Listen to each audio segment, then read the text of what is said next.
After that, we are going to hear from two wonderful teachers, Rabbi Tarlan, you'll have to help me, Rabizadeh, is that right? Okay, great. And Rabbi Katja Vehlow, is that kind of good? Okay. And they're going to be teaching us about Avraham, Abraham and Sarah and Rebecca. Then afterwards, we're going to have a chance to hear from Rabbi Sarah Bassin and from Shoshana Akabas, who are going to be telling us about how HIAS and the New Neighbor Partnership work to help immigrants. And then we'll have a chance for all of us to talk together and kind of make sense of what we've heard tonight. Let's start off. Maharat Miriam Gonczarska was born in Warsaw and in 2015 received ordination from Yeshivat Maharat. She is a journalist, a writer, a communal activist, and teacher of Jewish law and thought. In Poland, Miriam became involved in the revival of Jewish life, beginning in the early 1990s, and worked for the Jewish community of Warsaw as a Jewish educator. You can see the rest of her bio in the chat. I just wanted to make sure to say that Maharat Miriam is a co-founder of Polish Tish, a Zoom gathering that explores the exciting universe of Polish Hasidism. She also leads her own online learning community in Polish called Chabura. She is a student of multiple post-smicha programs. And Maharat Miriam asked me to also mention that she is currently undergoing aggressive cancer treatment, and we all wish her a refuah shlema, a quick and speedy and complete recovery. Maharat Miriam, I'm so happy that you're here. We've had a lot of really interesting conversations over the past week, and I've learned so much about you, and I'm so grateful to you for that. There was one thing that you said that really stuck in my head. And that was, you said, immigration is a state in which things are uncomfortable. Can you tell me a little bit about what you mean by that? Thank you so much. I just wanted to mention that treatment, because if I forget a word or lost train of thought, please bring me back. Yes, so first of all, this is such an amazing group of people and such a lovely, lovely event. So thank you so much. I'm so honored to be here. And I just want to say that the feeling is that I even compare this to the Cain's mark on his forehead at some point. It's something that we carry with ourselves, that we have in our accent, in a small misunderstanding, small things. You know, immigrant is a person who grew up in one place and is moved themselves to another, and in that new place, still that old place is in them, and that means that they can be easily misunderstood, taken out of context, and also misunderstanding others and take others out of context. So those micro misconceptions, misunderstandings is something that you cannot just take off like a hat and just, become this, born on West or Lower East Side or even in Brooklyn. You cannot, even if you try to pretend, even if you have a good mastery of English language, there's always something that is missing in the communication, and every relationship and everything we do is affected by it. It has obviously pluses, but obviously it does take away from sometimes even authenticity. I don't want to go to neuroscience, but there's something about the placement of the language in our brains that actually we are slightly less connected emotionally when we speak in a second language. There's so much going into, but just to give you another aspect of it. Sorry for that. Yes, thank you. And Maharat Miriam, I'm speaking to you as somebody who's gone through the immigration experience actually a few times, right? Not only to the United States, but also as somebody who's really a spiritual leader. And if you could tell us maybe a little bit about how you've worked to make this into a spiritual experience for you, or how this has given you a spiritual benefit as you've moved across the world. So Torah is teaching us to be very sensitive to another person, that we shall treat another person as we treat ourselves. And it's very hard to treat somebody in a way that we never experienced. Meaning, if I never been a person of color, can I really fully understand that experience? So being a girl, being someone who comes from place to place, who immigrated, I can relate to experiences and put myself in the shoes of people, even people who came from a little bit different background than myself, but I understand, those layers of complexities that can be added on top of my own experiences as well. And I was thinking about this self-discovery, and it is in a chapter 12, in a verse 11 in Sefer Bereshit, we talk about this very strange story of Avraham telling a lie about his wife when he was crossing the border of Egypt. And I was thinking about how difficult it is sometimes to tell the truth. But what is even more interesting is that the rabbis like to read very closely the language. And in the language, there is this hine, and it sounds like Avraham discovers how beautiful Sarah is. And I was thinking about this, that this discovery of the beauty of his own wife in the eyes of rabbis. I think that self-discovery is also a journey of immigrant, that sometimes we go very far away to understand something about ourselves and discover our internal beauty or truth of another person that is very close to us. And that's also part of that immigration story. So we learn about the world, but we also even more so learn about ourselves in the journey. Wow. Thank you so much. Maharat Miriam, I never really thought about that story that way. And now that I have sympathy or an understanding of what that experience of them going down to Egypt was like, I think I have a lot more sympathy for what happened to them there. Thank you so much. I want to continue this conversation. At the end of our evening tonight, we are going to have a conversation with our teachers, and we will continue and with our teachers and the participants. Thank you very much. Now we are so privileged to hear from Rabbi Tarlan. Rabbi Tarlan is Vice President for Jewish Engagement at American Jewish University in Los Angeles. Previously, she was the Director of Student Life and the Simcha and Sarah Lehner Senior Jewish Educator at the University of California, Los Angeles, Hillel. Rabbi Tarlan was ordained at Hebrew Union College.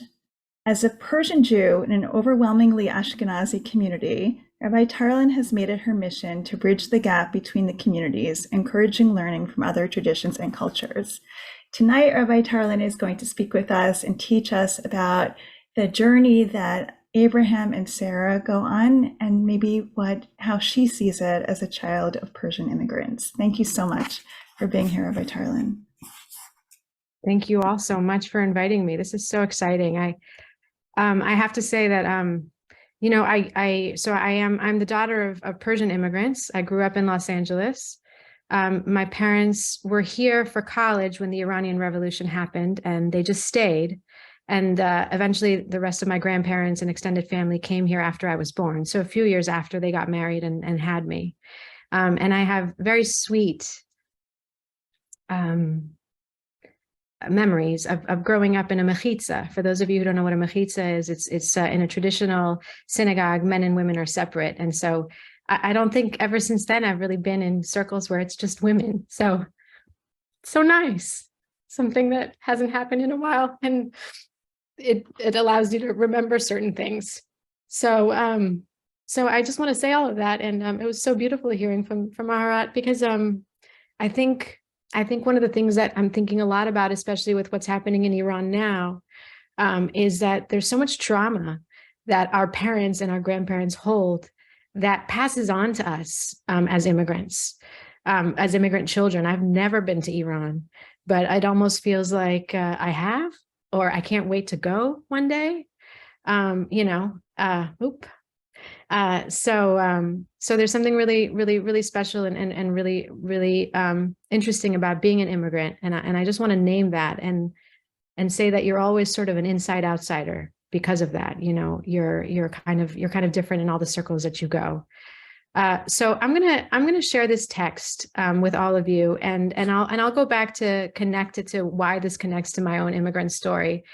But just to say that, being Persian in a very traditional Jewish community, to say I wanted to become a rabbi was not an easy task. My parents being immigrants and wanting me to survive and being, universally Jewish, right? What are the three things we can be? Lawyer, doctor, so to say that I wanted to become a rabbi, I can't even tell you the response I got. It was, you're a woman, you're going to work for Chabad, reform. Like there was no understanding for the choices that I made. So I'm going to use that as a background, and I'm going to use Torah to sort of explain this universal journey. So okay. So Lech Lecha is where we're at. And here's a story. We don't have to read it, word for word, but basically, we start off in the story of Genesis with, this is the line of Terah, right? I used to always be bored, by the way, as a kid, learning about this is who begot who, but it's really important to sort of know where people come from. Like, where are you from? People ask me, what city are you from? Who are you from? Who are your parents? And so this lineage is sort of letting us know who this new character who's coming into the Torah is. So we know that, someone dies, and Terach is here, and suddenly, there's this guy, Abram, and Abram is married to someone named Sarai, who couldn't have children. And something happens where in Genesis, here in verse 1, God says to Abram, go forth from your native land, from your father's house, to the land that I will show you. And so what I want us to do, here's a little picture. I always like to have a little visual here of, this is what they look like. Let's be honest, probably not. But here's a little visual of what's going on. And you can see Terach sort of in the background saying goodbye. So one of the things actually, this is the order I wanted to put it in. So one of the stories I really, really love is this question about who the heck is Abram anyways? Out of nowhere, he just enters the story and he's chosen to leave. And what is the story? I'm gonna read this if that's okay. And then maybe for the next couple ones, I'll ask someone else to volunteer reading. I'd like to hear other voices. So this is a midrash. For those of you who don't know what a midrash is, I don't want to call it a fable, but sort of like when there's a hole in the story, the rabbis come in and sort of explain what could have been. This is probably maybe what happened.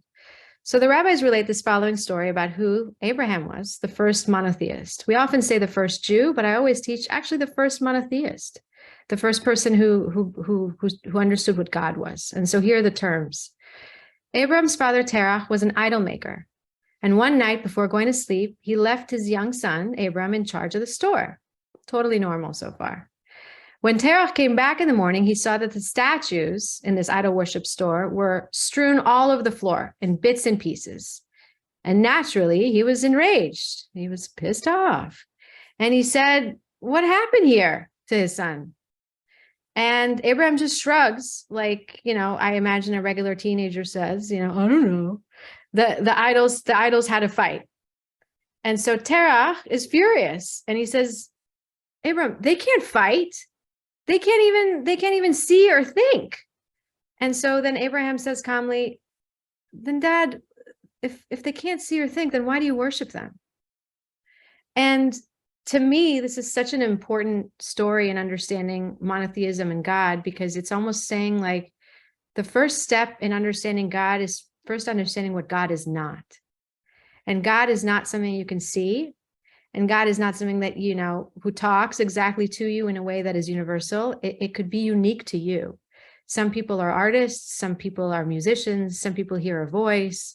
Some people don't exactly know what God is, but know exactly what God isn't. And I think this midrash really highlights for me one of the main reasons I believe that Abram that Abraham was chosen.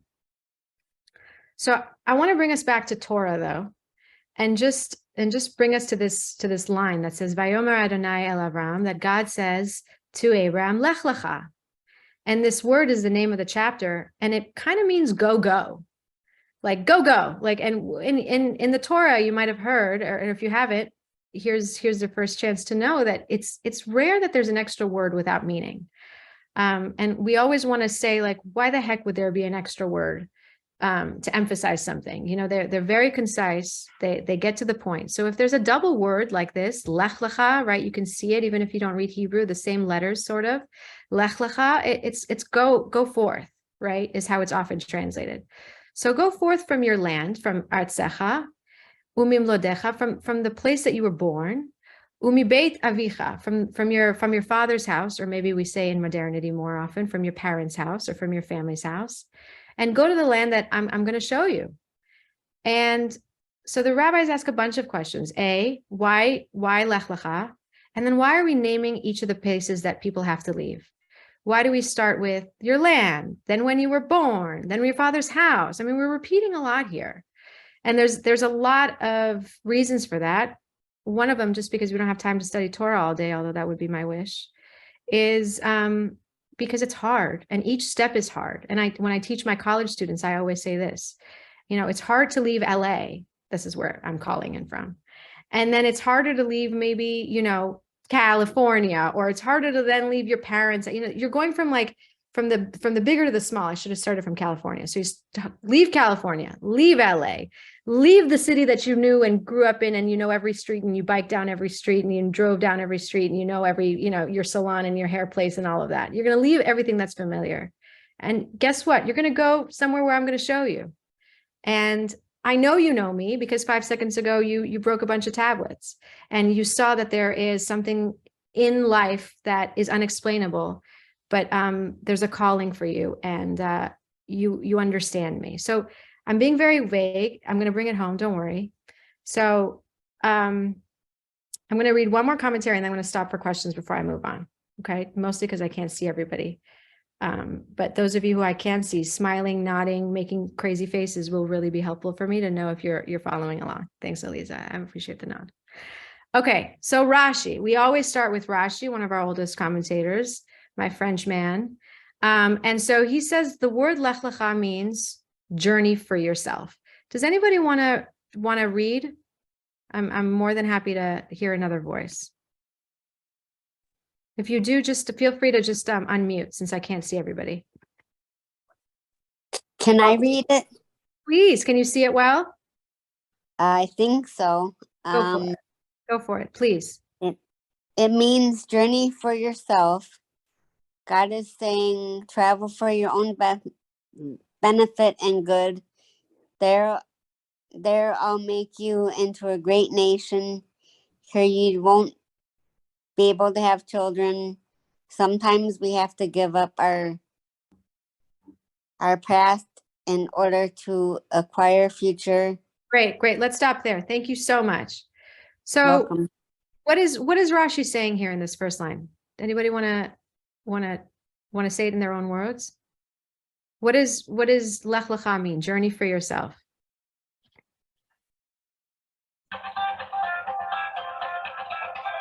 Well, this is Tony. Tony, there's music coming with your response. I like it, but I don't know what But to it's do. not coming from me. Oh, it's coming from another one. Okay.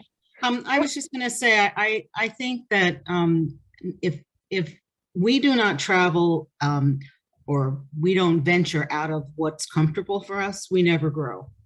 Beautiful. And that's what I'm thinking. That I hadn't thought about that before, but Abram had to leave in order to become a fuller person, a more well-rounded person. He had to experience more than the safety of what he knew and what he had experienced. Beautiful. And I love how you messed up the Abraham, because everyone does that. And it's basically that he was sort of just a man in a way. And then later the H gets added to say that he eventually sort of finds God, whatever God is to each of us. There's this seeking and this journey to find God.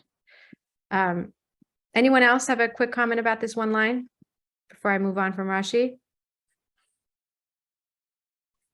Okay, that's okay. We'll warm up to it. So yeah, it's sometimes we have to give up our past in order to acquire a future. And I'll just read this really quickly. Abraham was about to say goodbye to the things that meant the most to us: land, birthplace, parental home, the places where we belong, which I sort of touched on. But he was about to make a journey from the familiar to the unfamiliar and a leap into the unknown. So to make a leap involves trust. So in Abraham's case, he trusted something, not invisible power, but in the voice of the invisible God. I mean, he was the first person to see an invisible something. And later we learn that he gives birth to a nation. He achieves many things. I mean, when those of us who pray on a daily, 3 times a day, we pray to Abraham, who really was someone who found God, right? And was able to teach us what God is. So therefore, this idea of go for yourself, this Lech Lecha interpretation, is believe in yourself and what you can become. But also you need to let go of what's familiar, and what you're always used to, and step into the unknown. And I think that's one of the biggest lessons, talking about my own journey, become a lawyer, become a doctor. Those are things that people have seen success in before. And trust me, I think I could have been a lot richer than I am now. And sometimes when I think about paying my rabbinic loans back, I do think about some of the things my dad told me. But at the end of the day, the unknown, it takes faith and takes trust. It's not always more rewarding, but in my case, it was. I mean, look at what I'm doing right now with all of you. Chassidut, mystical, an understanding of what Lech Lecha is. Who would like to read this who hasn't spoken? Sarah Milner, I see you smiling a lot, and I love your sunflower background. Would you like to join us and read this for me? It's English. Yes? I don't know if you can unmute. You're trying. Apologize. I was reading the chat. Just a second. That's okay. Where do you want me to begin? Right here. Lech Lecha means. Oh, okay. Lech Lecha means go to yourself. This is about a journey into the root of your soul. In the words of Rabbi Zushia of Hanapol, when I get to heaven, they will not ask me, why were you not Moses? They will ask me, Zusha, why were you not Zusha? Abraham was being asked to leave behind all the things that make us someone else, because it is only by taking a long and lonely journey that we discover who we truly are. Go to yourself. One of my favorites. And this is something that, you might have come across, especially in high holiday liturgy. I often see it in the Machzor on the side. When I get to heaven, no one's going to ask me, why weren't you like Moses, or why weren't you like Sarah? They're going to ask me, why weren't you like you? So what does this mean? I mean, if I asked you, just know that, when I teach, I want to learn more than I'm teaching. So there's no right answer. And that's the beauty of Torah. So I'm going to, what we call in education, wait time for those introverts who'd like to take a minute.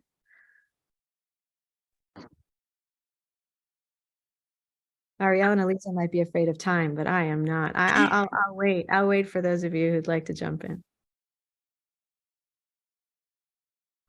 Robin's thinking.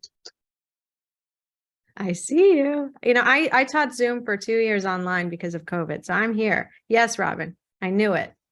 Okay, thank you. This is so beautiful. Thank you for this.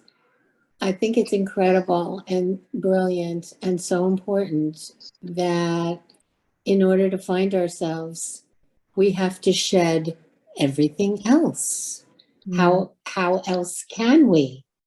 How else can we find ourselves? It's so beautiful. This,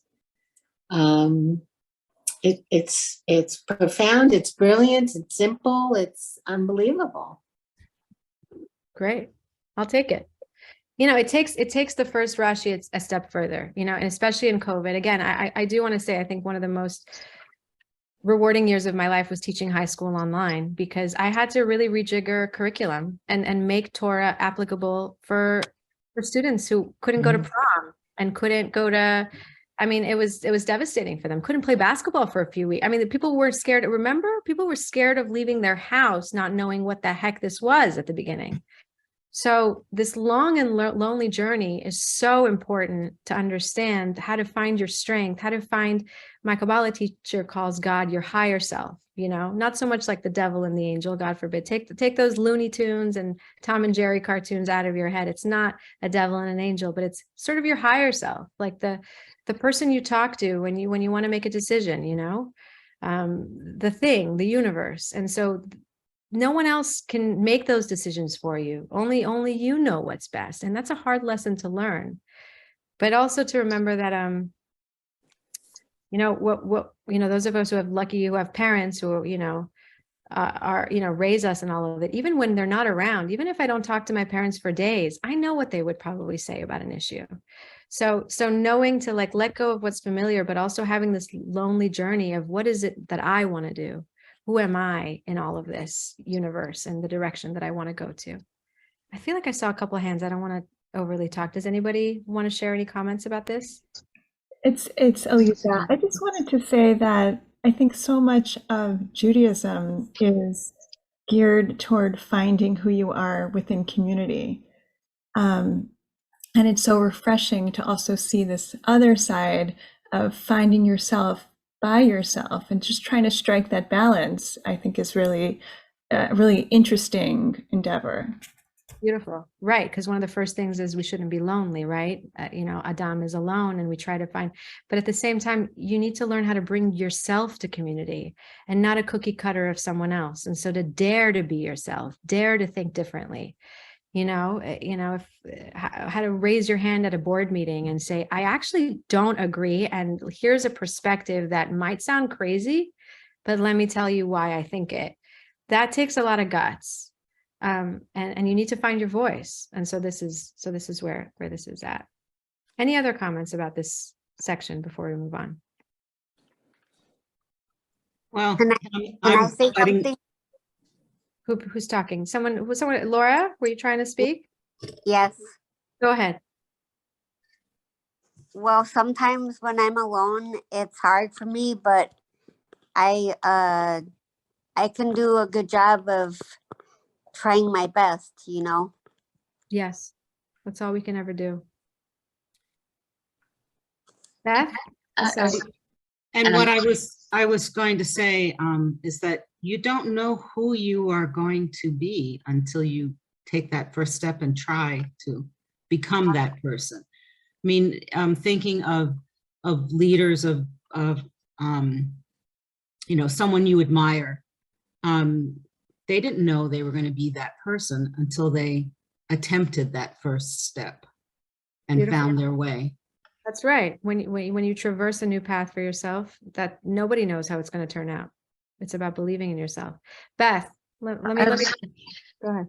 I apologize for any noise downtown. It's only the third inning. I was going to say there's like this sense of the finite as well, like not to get too heavy with it, but for those of us who are caregivers, who are very accustomed to playing so many roles, and then sometimes you step back and you're like, where am I in my own life? It can be a huge thing to begin being conscious about, what roles you're choosing to play and how you're choosing to show up in different spaces. So, and carving out, that kind of time and intention is just a whole mental shift. So, on behalf of humanity, thank you so much for all that you do. I mean, there's a lot of giving out energy, and I hope you find ways to give yourself energy, and being by yourself sometimes is recharging yourself, giving yourself some juice. Thank you. That's also courage, by the way, choosing a path like yours is selfless. I'm going to do this last one, which is Jonathan Sachs, Zichrono Livracha, of blessed memory, who understands Lech Lecha as the following: go by yourself. It's only a person who's willing to stand alone, singular and unique, can worship the God who is alone, singular and unique. Only a person able to leave behind all of the natural sources of identity, home, family, culture, and society, can encounter God who stands above and beyond nature, A journey into the unknown is one of the greatest possible expressions of freedom. Lech Lecha means leave behind you all that makes human beings predictable, unfree, delimited. Leave behind the social forces, the familial pressures, the circumstances of your birth. Go by yourself. To be a child of Abraham is to have the courage to be different, to challenge the idols of the age, in every age, by the way, whatever the idols and whichever the age. It is a call that comes to us as it is that came to Abraham from outside of ourselves, summoning us to make a unique contribution to the world. I'm gonna let that sit for a second.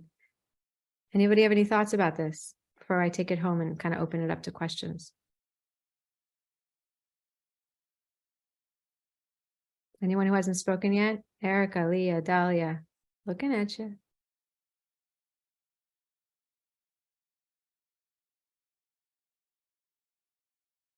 Okay. I always tell my students either I'm boring or, no, I'm just kidding. I'm just kidding. Oh, that's it. The show has ended. No, I'm just kidding. So I'll just open it up to say this. I mean, I think for me, I left LA. It was hard for me to become a rabbi here in a very insular Persian community. I moved to New York. I lived in Israel for a little bit, but I moved to New York, and then I moved to San Francisco, and I learned a lot about Judaism by working in places like South Carolina, Pittsburgh, South Dakota. I really wanted to understand what it was like to be Jewish in Middle America. You know, why was it so hard, or why was it so easy? What were people holding on to? You know, I grew up in LA, which many of you might know. We call it Tehrangeles. I mean, there's so many Persians here. It's incredible. I even lived in San Francisco, and people just didn't know about Persian Jews at all. And when I was in North Carolina, I always share the story where someone came up to me and said something like, Rabbi, when did you convert? You know, which is just crazy to me, because there are so many, you know, Persian Jews. And also, you know, we were Jews that left the Second Temple and sort of stayed in Babylon, you know, stayed in that area. So, you know, all of that was just a level of ignorance, which I'd never encountered before. But to just sort of, to be by myself, to go into myself, to go for myself, all of the layers that we just talked about, and find my voice, learn what it meant to, I guess, be Jewish in this world. I was talking yesterday at a board meeting, like when I started working at synagogues and there was sisterhood and brotherhood, I kept thinking to myself, what the heck is this stuff? Like, people get together to do stuff like play mahjong. Like, I grew up in such an insular community. We had so many things, and I just didn't understand it. But I learned, like, wow, this is how people build community. It's not just religion and then go home. Like, people were in community. Anyways, I digress. But the point is that sometimes when you go into these, you know, these new situations, yes, we're talking about immigrants. Yes, I happen to be an daughter of immigrants. But often when you put yourself in a new position that's never like a path that's never been traversed before, and you're paving it, you end up being an immigrant in a way. You end up journeying this new journey by yourself.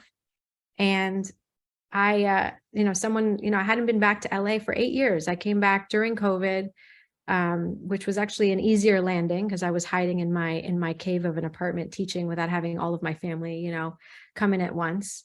My whole family lives in LA, by the way. God bless them. They're Jewish though, so you know how that might be. But the idea was just that I wondered to myself, because this Lech Lecha story was so important to me in my own journey. You know, people were like, how is it like being back in LA? I'm like, it's almost like Abraham left Haran and went back.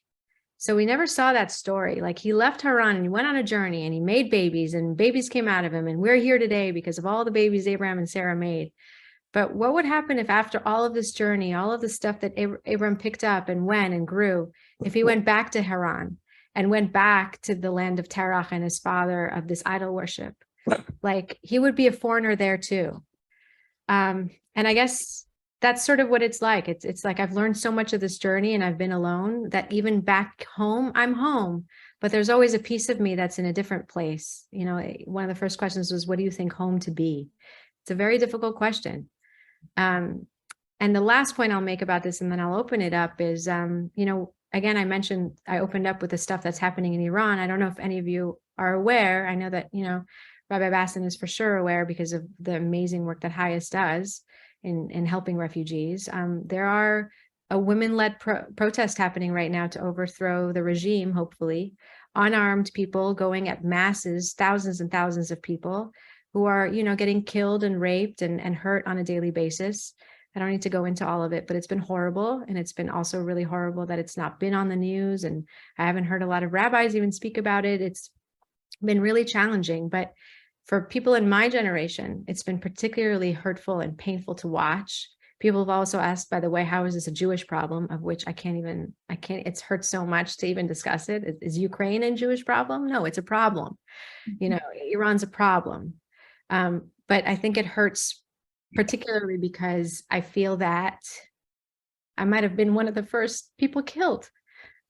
Being a Jew, being a rabbi, being a female. We had 2 people that were Jewish get killed today. So it's really hard. And to be so thankful of being an immigrant and having parents that had the seichel, had the wisdom, and my grandparents to leave, because there's a lot of Jews that are still there. And just, I don't know, to know where your home is. There is no exact home for me. It's okay. I kind of traverse in this way, but when there is no real home for you in a way, you kind of build this relationship with God. I mean, people ask me about God, and I was ordained through the Reform movement, so we don't always talk about God, but God's my best friend. God gives me strength. Whatever God is, I can't see it. It's not an idol. I can't describe it. It just is. And so I think when you traverse new territory, it's important to have that strength, that belief in you, not ego in yourself, but believing there's something out there that is helping you, guiding you, and you can talk to it. Almost like a grandparent. Wow. So that's it. So I wanted to share all of that. That is so beautiful, Rabbi Tarlan. And I want us to continue this conversation at the end during our Q&A. You're just making me think about the fact that God appears to Abraham at the same time that God says that Abraham should leave and go to a new place. And I never put those 2 together, that maybe that's really when, right, you need that divine voice. You need, when you're kind of losing everything else, that's when you find it. Thank you so much. Our next teacher is Rabbi Katja. And I mispronounced her last name before, so help me. Vehlow. It's okay. Okay. I mean, tonight is all about trying to actually get those last names right, and I still. If it makes you feel better, my spouse cannot pronounce my name. Okay. Raised in southern Germany, Rabbi Dr. Katja is a recently ordained rabbi and a former professor of Jewish and religious studies. She lives with her family in New York City and is training to be a hospital chaplain, providing spiritual care to people of all faiths and none. She is herself an immigrant and a convert to Judaism. You'll see the rest of her bio in the chat. Rabbi Katja, we're so happy that you are with us and that you will be teaching us about Rebecca. Thank you so much. I will have some slides later, and there's also a Sephora sheet for those who prefer to look at a sheet, and I just put the link in the chat for those who prefer that. So as you heard, I'm a first-generation immigrant and a first-generation Jew, and I want to do a little exercise with you. I want to do something with you that I do almost every time I enter a room when I want to sniff out the other immigrants. So I'll ask you, if you can, to switch off your cameras just for a second. You're all going to be back in a second. Thank you. Now, if you are like me, a first-generation immigrant, so you came to this country, please switch on your cameras now and have a look around. Hi. I bet we could swap a lot of stories about what it means to be here as newcomers, even if we've been here a while. If one of your parents came, please switch on your camera now. Look around. How about your grandparents? Maybe they came here and you grew up hearing of the old countries. Maybe you ate foods, I don't know, heritage foods. Yeah. And now I ask all those who have any ancestors who came to this country, which I assume is the majority of people here on this call. Thank you. So I'll ask you just a second to take just a few seconds and to think about what was that like? What did it feel like to see these faces pop up? And I invite you to just type your reactions into the chat.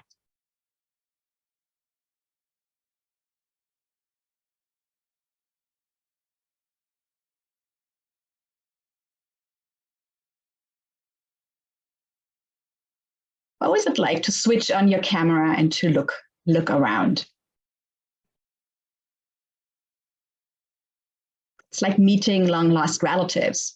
I expected to see what I saw.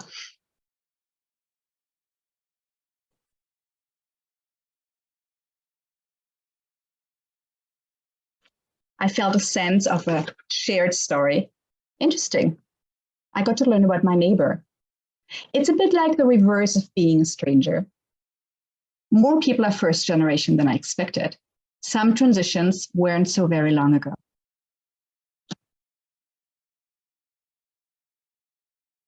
Seeing with new eyes, that what I remember from moments ago.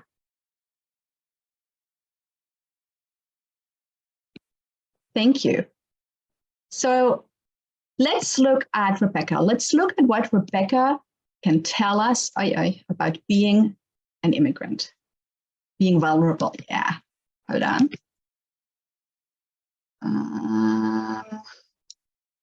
Hello, yes. So let's just look at the story, and please forgive me if I really gloss over a lot of the material. Sarah has died, and the elderly Avraham sent out his servant to find a wife for his son Isaac. Eliezer, as the servant is known to tradition, travels back to Avraham and Sarah's ancestral land, their home in Aram Haraim, the city of Nahor. And once he's there, he encounters Rebecca, who offers him and his camels water, and then she invites him to stay at her family's home. And the Torah describes in lots and lots of detail how he arrives, how the family agrees to hand her over as Yitzchak's wife. Presents are exchanged, and they have a party. And then the next morning, her brother and her mother have misgivings, and they decide to just ask her. And this is what I brought you here. And they said, why don't we ask her? Nikra lanara, let us call the girl, let us call the young woman and ask for her reply. And they called Rebecca and they said to her, will you go with this man? And she says, I will. Elech, I will go. And so they sent off their sister Rebecca and her nurse, along with Avraham's servant and his entourage. With one word, Rebecca agrees to join them. Elech, I will go. And with this, Rebecca confirms that she's ready to leave behind everything she has ever known and to move to a strange place to marry Eliezer Boss's son, whom, needless to say, she has never met. This is some seriously terse language. And if I were a movie maker, I would be like, hey, let's have a break, cut what's going on. And I want to ask you, if you had been in the room as this was going on, what would you want to know from Rebecca? All she says is, I will go. And again, I invite you to, we have to go off, right, to use the chat? Do I have to go off the? No, we can still. No? All right, so I invite people again to go to the chat. If you could talk to Rebecca and ask her, what would you ask her? Is this a completely normal question or sentence to say? What alternative options does she have? How do you know? Was she unhappy where she was and therefore willing to leave without a second thought? What intrigued her to go with such faith to meet a stranger? Why so many to leave? Do you actually want to go, or are you reluctant.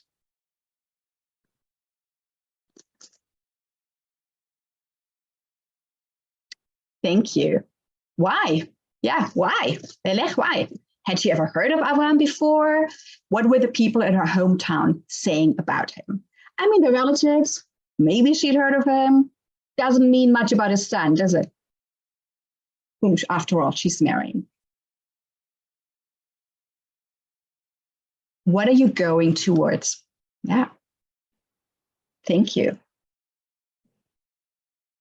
I imagine there was a long pause between will you go and she said, I love that. I love pauses in text. Thank you. Reading the Torah, reading the Bible as a 21st century reader can be really hard. There are no details, and very rarely do we hear anything about feelings. Begins even earlier in the story. Why does Rebecca offer Eliezer and his thirsty camels water? Why does she invite them? Why does she decide to leave home? Why is she doing all this? We don't know. In the Torah, individuals, I don't know how to go to the next slide, do not get much space. What matters in our stories is instead the story of the human encounter with God that they help tell. And I brought you here a quote by the poet, literary scholar, and trans activist Joy Ladin. And she says, this terseness in the language, in the text, also gives individuals a radical freedom to transform themselves. And it is in this freedom that God becomes visible. I love this quote. It helps me to understand so much in text. It helps me to understand Rebecca in different ways. So the Midrash Genesis Rabbah, and I brought it to you. It's a very, very short text. A commentary on the book of Genesis, commentary on some of these stories that we're talking about today.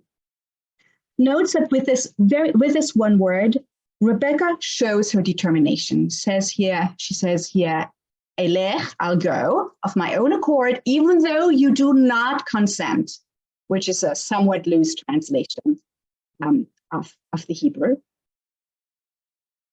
But, you know, the text is aware, the writers are aware that she's doing something counterintuitive, something really radical here. When I read this text and I leave aside Midrashim and other later rabbinic interpretation, I find it significant that the decision to leave is hers alone. God is not involved.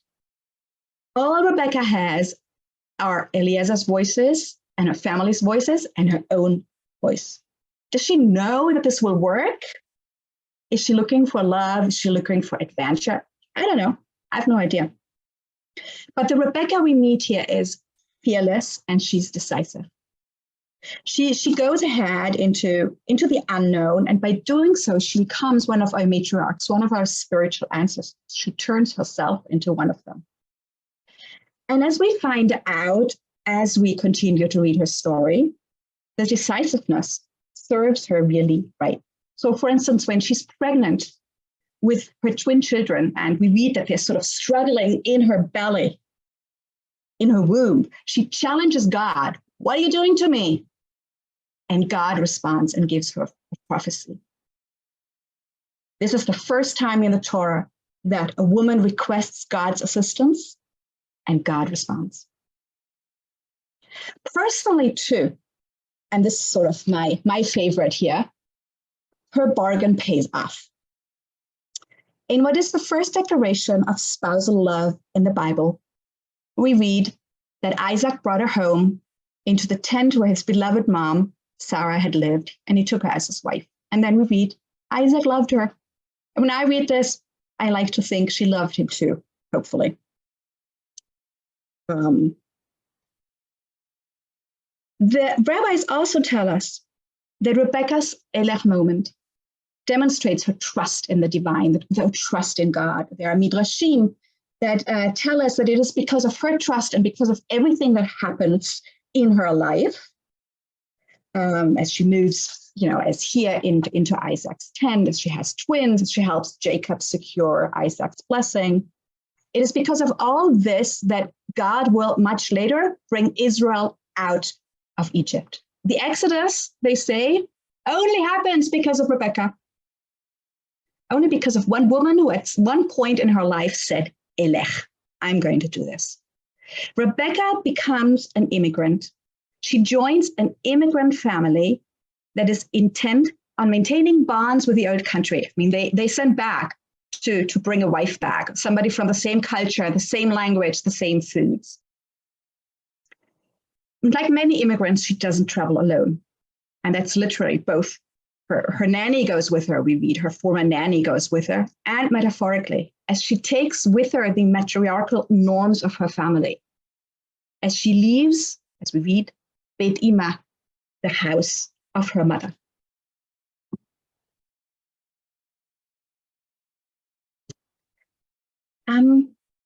It's not without conflict. On the one hand, her Elech moment comes kind of unexpected because she offers water to this total stranger and she wills herself into this new life and becomes a mother of all who insist, living different lives and radically different lives. And I want to talk a little bit about Elech and what it means for me, and then ask you, what does Elech mean for you? Elech resonates with me for many, many, many different reasons. I think it can go off here for a second.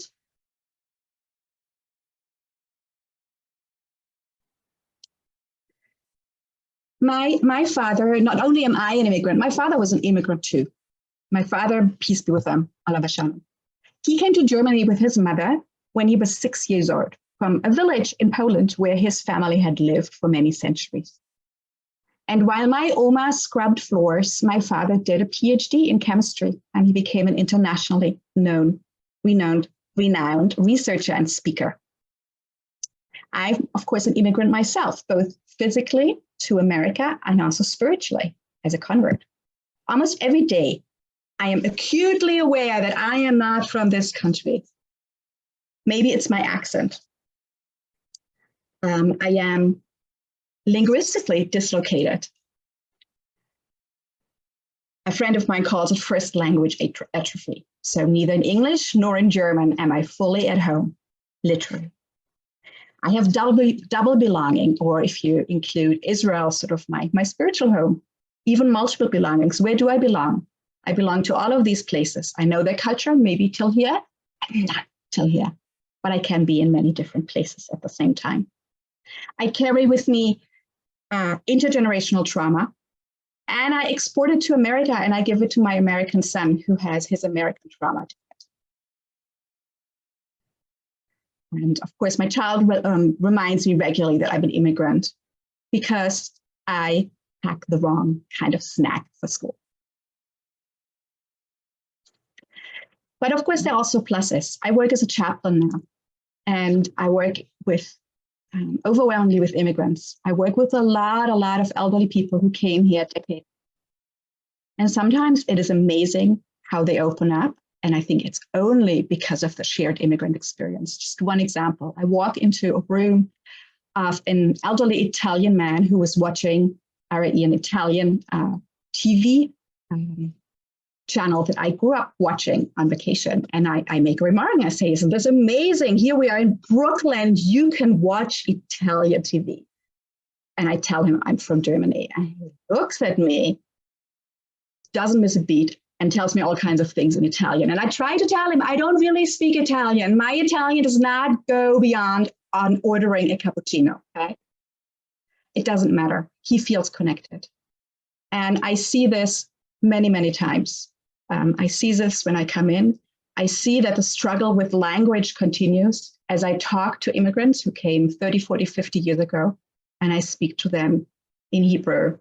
I try to speak to them in Yiddish.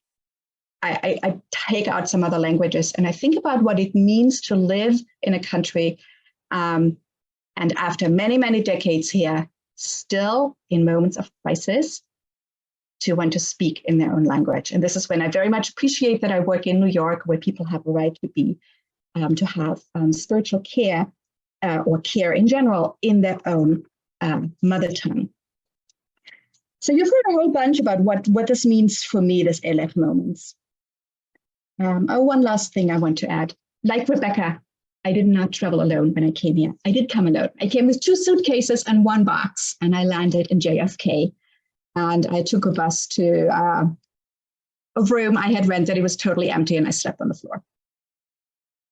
But also, strangers took me in. There were 2 families that opened, their table, made a place at their table, opened their hearts, showed me what it means to be American, translating for me, sometimes till this very day, and teaching me how to cook foods. In my case, that included schok and chilbe. This was maybe not the most traditional American home, but it was an American home. But like Rebecca, I too have said Elech many times.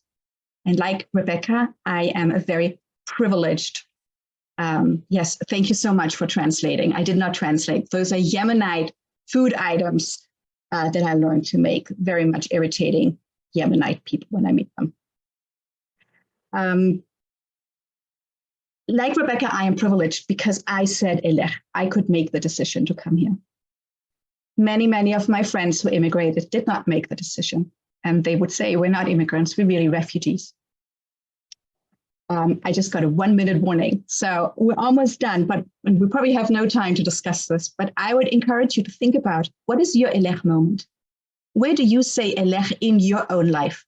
What is a moment that you take, maybe every day, and it helps you to transform yourself, to leave one place, go to another place? Could be physical, immigration, could be take something else. And my prayer for you is, in these Elech moments, that we'll all go ahead into the unknown, and that we'll remember Rebecca's holy chutzpah and also her kindness as well. And if we're lucky, we too will help make God visible in our lives in this world. Wow, thank you so much, Rabbi Katja and Rabbi Tarlan and Maharat Miriam. I'm kind of overwhelmed right now. I just want to, we will have a chance to speak with you in about 10 minutes, and we can all have a conversation together. You spoke, Rabbi Katja, at the end about people who took you in when you were all alone and coming into this country. And I want to invite Rabbi Sarah Bassin to speak with us a little bit and talk to us about HIAS. Rabbi Sarah Bassin now serves as the Director of Clergy and Congregations at HIAS, having left Temple Emmanuel of Beverly Hills, where she was the Associate Rabbi for 8 years. You can see the rest of her bio in the chat. I don't want to take up your time, but please tell us about HIAS and how we can be of help. Thank you. Before I speak a little bit about HIAS, I just want to make very explicit the connection between Torah and the story of migrants and immigrants today. Because just after Lech Lecha begins and we have this beautiful going to yourself moment, one of the first things that happens is the sexual exploitation of Sarah down in the land of Egypt. And I have to tell you that most of my life, as I've read this, I've been so angry at her husband, at Avraham, for how he just allows this violence to happen against his wife. But I have to tell you that spending this year at HIAS and hearing so many stories of migrants and of refugees, I have a greater sense of compassion for Avraham, because it's not just his reaction. What the real story is that the whole experience of migrants built in the assumption of gender-based violence and exploitation and sexual exploitation of women. And Avraham was powerless against it. Sarah didn't even speak. This is a story that we still see to be true for so many migrants today. And the most painful part is that migrants undergo these journeys knowing that this is built in and still choosing it. We have to build a society that does not tolerate this. We have to build a society that rejects this as an assumption that is tolerated as people make these journeys for better lives. So HIAS. Most of you know HIAS as the Hebrew Immigrant Aid Society, founded more than 140 years ago to address massive waves of immigration coming to the United States of Jews from Eastern Europe. People more recently are familiar with HIAS because of the work that we did to help bring people to safety from the Holocaust, and of course, for much of Soviet Jewry in the 1990s. Thank God, we are now in a period in the world where Jewish people are not fleeing their homes en masse because they are Jewish. It does not mean that Jews are not wrapped up in other conflicts in Iran or Ukraine or Venezuela. They still are. But being targeted as Jews is no longer part of our story in the same way at this particular historical moment. So HIAS, rather than ceasing to exist because the work is done, has taken the expertise that we've built up over the last 140 years to help the next populations that are in need of safety, security, home, and welcome. And if you are wondering how you might get involved in this work, the very simple thing that I'm going to offer you is this one link, HIAS Take Action. Whether you're interested in advocacy and signing on to some of the work that we are doing, particularly around making sure that there is a humanitarian pathway for those to enter in through the southern border, or that the Afghans that we brought here after their country fell have a way to stay here. Those are two advocacy priorities now. If you are part of a congregation and you are interested in banding together with your community to help resettle a family, HIAS will equip you with the expertise and resources to be able to do that with something called Welcome Circles. I'm happy to talk to you about this really intensive but deeply rewarding effort. And of course, much like we're doing tonight, there are so many different educational opportunities to immerse yourself in the Torah of refugees and to really hold true to the reminder that we are to see ourselves as though we went out of Egypt. This is not something that we try to push into our distant past or try to distance ourselves from the experience of migration. It is so core to our identity and who we are and how we understand ourselves that the more we immerse ourselves in the Torah of migration and of refugees, the better Jews we become. So I encourage you to go to HIAS Take Action. I'm also going to put my email here in the chat for anybody who wants to reach out to me individually. I'm happy to kind of create a more personalized way to engage based on your location, based on your expertise, your professional experience, et cetera, to help you connect to support HIAS's mission and make sure that the stories of immigration for the next generation are stories that have beauty and safety and welcome built into them. Wow, thank you so much, Rabbi Sarah. Thank you for your Torah, and thank you for all the important work that you do. It's really incredible. And now I get the chance to introduce somebody else who's also doing incredible work with immigrants and refugees. Shoshana Akabas Barzel is the founder and executive director of New Neighbors Partnership, which connects newly arrived families to local families who have slightly older kids and can provide clothing hand-me-downs and other forms of community support. You'll see her full bio in the chat. Thank you, Shoshana, for being with us. Thank you so much. And I'm really thrilled to be going after HIAS because that is one of our main referral partners. Most of the families that are in our program are resettled by HIAS first. They're an incredible organization, and I definitely encourage you to check out all of the many, many ways to get involved there. So I'm the founder and executive director of New Neighbors Partnership.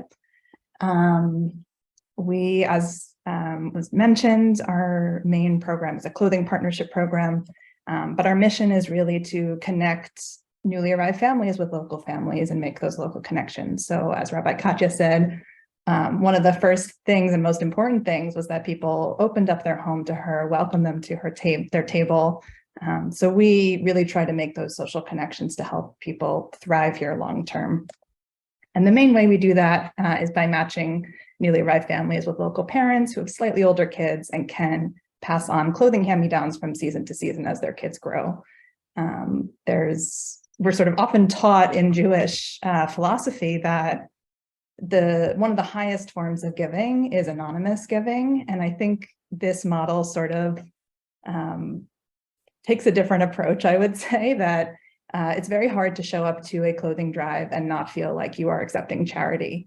And this model really tries to shift the focus away from charity and toward a community of parents that shares resources with each other, and really reimagines in-kind giving by turning what's normally a one-time blind clothing donation into a long-standing relationship between families. We have welcomed 350 kids from 34 countries. We've matched them with local families who have delivered more than 2,000 clothing packages in the last 3 years. This is even a little bit behind, we're up to 34 countries, and really are just trying to widen our community and our circle, and are trying to welcome anyone who has come seeking refuge here. Oh, sorry. Most support for refugees in this country is very time-bound and temporary. Many refugees receive 3 months of resettlement support from resettlement agencies, or a 12-week employment program, something that has a finite end date. And our program is one of the few that sort of tries to provide long-term grassroots support system to help newcomers thrive here. Both are necessary, the sort of emergency resettlement and then the long game. But as many of us know, it takes much more than a few months to get accustomed to a place to really feel at home, if that can ever be possible. So we're really sort of in it for the long game, I would say. These are a few of the clothing packages that have been shared, and a really wonderful bond is formed between families. Many of the families that contribute packages came here themselves, or their ancestors came here, so they feel especially connected to the mission. And really, because they've experienced that in their family roots, know how to welcome newcomers. We really pride ourselves on being a sort of wraparound community support for families, whether it's providing information. Our partner families really help kids with finding Halloween costumes, or finding a food bank, or going to the library together, all kinds of community endeavors that help strengthen people's connection to their new community. And in terms of ways to welcome, there are many. I encourage you to go to our website, go to HIAS website. If you're interested in our program in the general New York area and have kids, or know folks with kids who want to be matched with a family to provide hand-me-downs, feel free to send them that link. We also have wish lists to fulfill for newly arrived families who need emergency supplies. But there are so many organizations across this country, some big like HIAS, some very small like us, and all of them are, need volunteers, need support. And I encourage you to find something that fits with what you're interested in and where your talents and passions lie, and to not overlook the behind the scenes work. So yes, the direct support of opening your home, or tutoring, or something that is really quite direct is very meaningful, but it's also important to support the organizations that are doing that work, not just financially, although of course financially, but also, our staff is all made up of entirely refugee women who came through our program initially. And we really rely on volunteers to lead professional development workshops and help out with us, because we're a small organization, to help administratively. So I also encourage you to think about how you can support the places and communities that are doing the work of welcome, in addition to welcoming yourself. So thank you so much for having me here tonight. And I am also going to leave my email in the chat, and I'm happy to get in touch with you. I have a very big network across the country of organizations. So if you're somewhere else and want to be connected to a local group that is doing the work of welcome, please let me know. Wow, thank you so much, Shoshana. I think we have about 10 minutes now to speak with our teachers And I encourage you, if you have questions for them, if you want to get some feedback from them, please put it in the chat and I will ask them the questions. But in the meantime, I'll start off with one of my own, which I kind of always wonder about. How do you feel when you meet somebody, and this is to Rabbi Tarlan and to Rabbi Katja and Maharat Miriam, I guess especially, how do you feel when you first meet somebody and they say, "Oh, where are you from?" Is that welcoming or is that othering to you? I don't know who wants to take this first. I can get us started because it happens to me now. Last week, only twice, where patients looked at me and they said, "You're Polish. Look at you." Or they say, "Russian. Russia is in your face. How can that be? You're German." And I say, "Well, my family lived in Eastern Europe." And they say, "But how could you look Russian?" I said, "Because my family lived in Russia." And it is a very strange thing because it is a strange feeling to have something inscribed on your body that I don't really have a connection to. I've never lived there. I'm very used to it. I have an accent. When I lived in South Carolina, where I taught, every time, literally every time, when I bought a coffee, people would talk about my accent. And sometimes it's okay, but when it's every day, it's a little like, give me my coffee and leave me alone. It's hard to be gracious, always. If it's people whom I actually have a relationship with, it's very different for me. It's fine. But it's sort of the daily, you have an accent, oh, and your name, it's so beautiful. And yes, I know people want to connect, but it can be really annoying.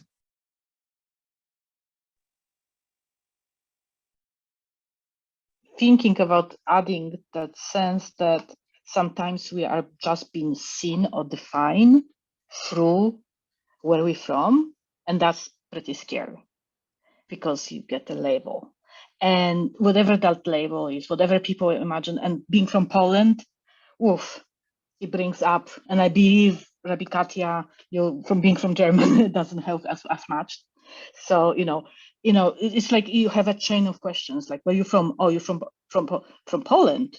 My grandmother was from, Polish people are anti-Semitic. Like, it's like, and so on one hand, I always prefer a question because at least it opens up something that is obvious. People are wondering, but on the other hand, are people really ready for the complex answer that I have for them? Like, there's this beautiful book, Lost in Translation. I highly recommend it, by Eva Hoffman. Very beautiful book about migration, and it's so detailed, and she paints this beautiful picture of Poland from 50s, which she left in 1959. She's still alive, she's still with us, and transitioned to Canada. And she wrote entire book. And every time when someone asks me, where you're from, I'm feeling like, just read Eva Hoffman, Lost in Translation, and you might be able to understand what it is like to be from Poland with all its complexities. And that's basically, so the biggest thing is that sometimes I don't want to be in that context. Sometimes I'm in completely different context. And it's not always helpful to build an authentic relationship, to be always seen through those lenses. Yes, thank you. Rabbi Tarlan, did you want to chime in? It's funny hearing all of these side notes about accents. I love accents. It makes me more curious about people, and I feel like they have a wisdom to bring from another land. Yeah,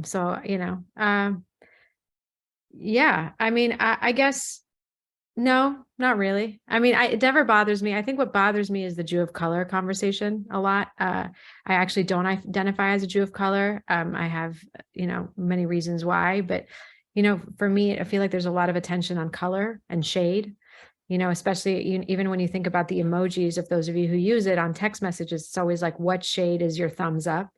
And it's like, I'm a little tanner in August, but I'm a little lighter in January. But, I always like the neutral yellow. And I think the reason is just, you know, when people come over my family's house, nobody really cares if you're considered a Jew of color. They really care about, like, are you a Moroccan Jew? Are you a Yemenite Jew? You know, you're going to like that food. It's spicy. Try that one. You know, something that's informative about your culture, I think is fantastic.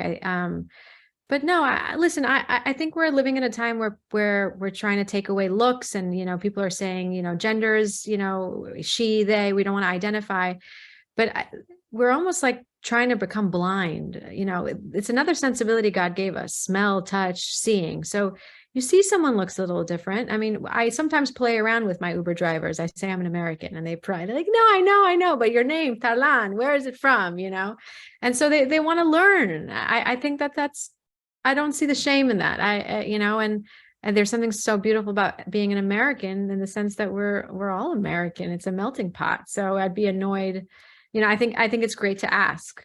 That's me, though. You know, I think there's something really special about being different and being in this country. But I'll reiterate, I think what bothers me is the whole color thing. Who the heck cares? Like, really, you know. So. Thank you. And so actually, is it Tarlan and not Tarlan? And I've been calling you Tarlan. No, that was my Uber accent. You did great. No, in Farsi it's Tarlan, and in America it's Tarlan. So I just go with Tarlan. Yeah. Okay, thank you. Can I just add one sentence, because I just realized that I forgot it? So one thing, I think there are two different types of people we're talking about. One is general American. I don't mind when person in a hospital or wherever I go ask me where I'm from. But when I am inside of the Jewish community, where I want to belong, and I'm at the Shabbos table trying to eat the chicken soup, usually, I mean, sometimes I go to like Sephardic families or, you know, Oriental, but many times it's just, you know, the traditional chicken soup. And then they ask, oh, whoa, from Poland, really? I'm the same, you know. Then you feel like, and then all the like 30 people at the table look at you like, you know, you are just grew horns. That moment is because it's easier to be other when the otherness is assumed. But when everybody is part of community, but you are the other, then it's when it starts to really feel strange and funny. And then when you start to ask yourself, like, I came here to be within the Jewish community, and then I am so different from that Jewish community that the lines of conversations are difficult. And that's what I was referring to. But it's sometimes good to even let it be. Just let it, name it, and open up. Because if we try to pretend there is no difference, then sometimes it's worse. That was my kind of back and forth on that question. I'm going to add to that. I know you're going to probably move on to an important thing. Because we don't have that much time. I'm just going to. Oh, okay. But I guess one thing Rabbi Tarlan spoke about was Lech Lecha, that when you go through this journey, that seems to be, can be very, very hard. Not only the journey itself, but coming to the new country and trying to live there and people seeing you as an other. But it can also lead you to yourself. And this is really a question for all the panelists, for Rabbi Sarah and for Shoshana, in terms of your work. And how maybe does your work lead you to yourself in some way? And to our other teachers, what have you discovered about yourself? What have you discovered as a result of being an immigrant? Rabbi Sarah, do you want to start? Yeah, the central piece of Torah that I held dear when I was studying to become a rabbi at HUC was this idea that to be an Ivri, to be a Hebrew, right, is one of our ways that we named ourselves, actually, is to be a person who crosses over, right? The root of Ivri is the same as Avraham, of transgression, right? Of transcend. All of these ideas of playing around with boundaries. So the fact that I am now in a role where I get to help 800 plus Jewish communities around the country find their way to tap into these Ivri narratives and to lift that up is the most nourishing part of my rabbinate. The fact that like I get to live my favorite piece of Torah every single day. That's beautiful. Thank you. Thank you. Shoshana. Yeah, I mean, I had a very different career 5 years ago. I was teaching at Barnard, and teaching translation and thinking about sort of how, as a translator, you move between languages and between worlds. And I think seeing how that plays out in the real world, not just in the classroom, has been so fulfilling for me to be able to learn languages from people we work with and just feel like I'm adding more layers to myself, I guess. Yes, thank you. Rabbi Katja. I think talking about the Ivri, the one who sort of crosses over or transgresses, really, that speaks to me. Thank you for reminding me of this beautiful expression, Rabbi Bassin. And I think that is true for me as well. I think I have lived most of my life outside of the country where I was born. I have realized that I am living what, for instance, my father would have loved to have done, namely be in another country. So I'm a second generation person who's not living where they were born. And I kind of love it. I feel I can make a lot of choices that I would not have been able to do, certainly if I had stayed in Germany. And right now, working I'm doing my third unit as a chaplaincy intern in a hospital. It is incredibly rewarding. It is a really holy work. And for me to do this as an immigrant and to work with other immigrants, it's very special. Thank you. So the question, just to remind everyone, is what have you learned about yourself as a result of going through this immigration story? And please put it in the chat if you have an answer to this as well. Maharat Miriam. I think that, for me, it's since the self-discovery is just ongoing, and maybe one of the places, the thing that I'm discovering, especially now when this conversation is so meaningful, is that maybe there's no this final destination. Maybe there is something about not how, it's a truism, but it's not about the goal, where we're going, but it's about the process. Mm-hmm. And the self-discovery is the onion that we peel and peel and peel, and we find every time another layer. Yes, thank you. I think some of us have this sense of like, at some point I will find home. But what if that's not what you're supposed to do? Maybe it's just a process. Thank you for that. Rabbi Tarlan, you have the last word. No pressure. I know you rewrote the question, but so much chat is coming in. I don't know where it is, but I'll respond to the best that I understand, which is one of the things my Kabbalah teacher always says to me is, the biggest mystery to ourselves is like in the world is ourselves.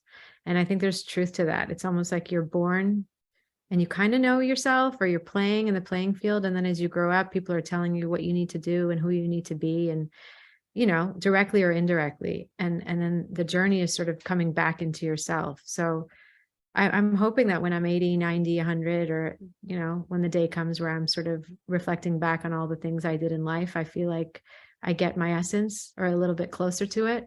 But I think we're just trying to find who that is. And there's moments where we surprise ourselves, where we say something and we say, that's how I felt. I didn't know that. Or why did I just scream at this person? Like, is this triggering? You're growing, you're learning about yourself. So I guess you're supposed to just move towards life and pull you in directions, go to a party because you really like someone, or go to an event because something about the title of HerTorah speaks to you, and then figure out when you're there why you're here, and hopefully add on those pieces and have it come together in life. And, it's like mini epiphanies in life, and hopefully you can string them together.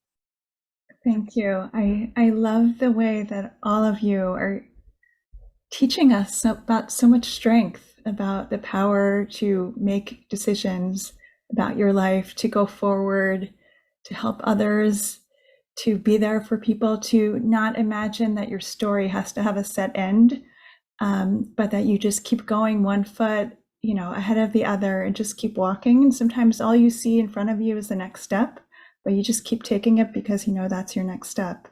And I've learned so much from all of you and from everybody in the chat. I really want to thank you all for a really incredible evening. And again, to thank Ariella, who is really the brains and the heart and the everything behind SVIVAH. Thank you so much.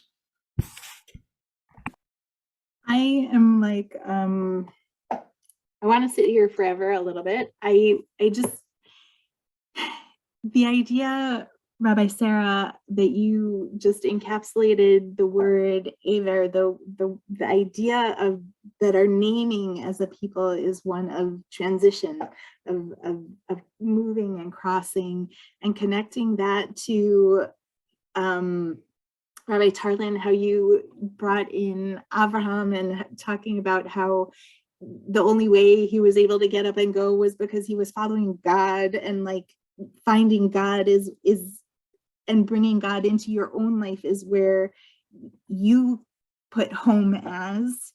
And the same for you, Rabbi Katja, your own, like you just put that in the chat, and I'm like, that's a whole hour discussion about how your spiritual journey is your home.